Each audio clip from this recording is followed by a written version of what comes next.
త్వరలో ఆర్టీసీలో ఉద్యోగాలు భర్తీ చేస్తామని మంత్రి పొన్నం ప్రభాకర్ ప్రకటించారు. ఆర్టీసీలో 3038 ఉద్యోగాలకు నోటిఫికేషన్ సిద్ధం చేస్తున్నామని తెలిపారు.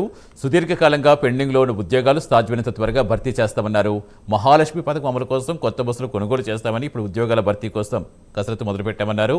జాబ్ క్యాలెండర్ ప్రకారం నోటిఫికేషన్ విడుదల చేస్తామన్నారు. పూర్తి సమాచారం ఇచ్చేందుకు మా కరెస్పాండెంట్ అజీం జరుగుతున్నారు. అజీం, ఇంకా ప్రభాకర్ ఏం చెప్పారు? త్వరలోనే ఆర్టీసీలో 3038 ఉద్యోగాలకు నోటిఫికేషన్ ఇవ్వడానికి ప్రభుత్వం సిద్ధమైంది.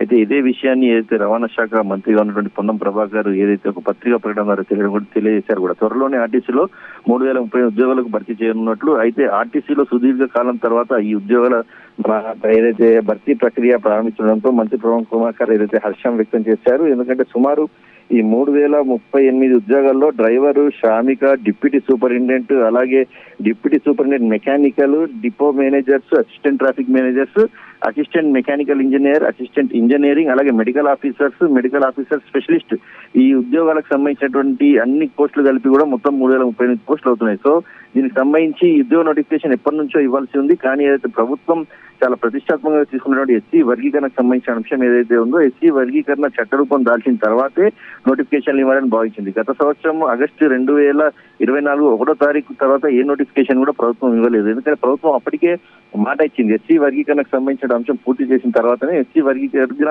అమలు అయిన తర్వాతనే ఉద్యోగాల నోటిఫికేషన్ ఇస్తాము, అందులో 15% రిజర్వేషన్ అమలు చేసిన తర్వాత నోటిఫికేషన్ ఇస్తామని చెప్పింది. సో ఇందులో భాగంగానే ఆర్టీసీకి సంబంధించినటువంటి ఉద్యోగ ఏదైతే భర్తీకి సంబంధించిన ప్రక్రియ కూడా ఆలస్యమైందని చెప్పి కూడా పొన్నం ప్రభాకర్ చెప్పుకుంటూ వచ్చారు. సో ఈ తరుణంలోనే ఏదైతే ముఖ్యమంత్రి రేవంత్ రెడ్డి గారి నాయకత్వంలో ప్రజాపాలన ప్రభుత్వం ఆర్టీసీలో మహిళలకు ఉచిత ప్రయాణం అందిస్తుంది. ఇప్పటికే సుమారు కోట్లలో ఏదైతే మహిళలు ఈ ప్రయాణం కూడా చేశారని కూడా చెప్పుకుంటూ వచ్చారు. దీనికి సంబంధించి 5,500 కోట్ల రూపాయలు కూడా ఆదా చేసినట్టు కూడా పేర్కొన్నారు. సో సుమారుగా దీనికి సంబంధించినటువంటి పూర్తి వివరాలను కూడా ఆయన తెలియజేస్తూ, ఈ కేవలం ఎస్సీ వర్గీకరణకు సంబంధించిన అంశంపైనే ఏదైతే ప్రభుత్వం అమలు చేసిన తర్వాత ఉద్యోగ నోటిఫికేషన్ ఇవ్వాలి కాబట్టి ఈ ఉద్యోగాల ప్రక్రియ కూడా ఆలస్యమైంది. అయితే ఇప్పుడు త్వరలోనే ఈ ఉద్యోగాలకు కూడా నోటిఫికేషన్ అందిస్తామని కూడా ఏదైతే పొన్నం ప్రభాకర్ చెప్పుకుంటూ వచ్చారు. ఏదైతే ఇప్పటికే ప్రజాపాలన ప్రభుత్వంలో నిరుద్యోగులకు పెద్దపీట వేస్తూ సుమారు 60,000కు పైగా ఉద్యోగాలను కూడా ప్రభుత్వం భర్తీ చేసిందని చెప్పి కూడా ఏదైతే పొన్నం ప్రభాకర్ గుర్తు చేశారు. ఇక మరోసారి భారీ స్థాయిలో ఉద్యోగాల నోటిఫికేషన్లు క్యాలెండర్ ప్రకారమే విడుదల చేయనున్నట్లు కూడా నిరుద్యోగులు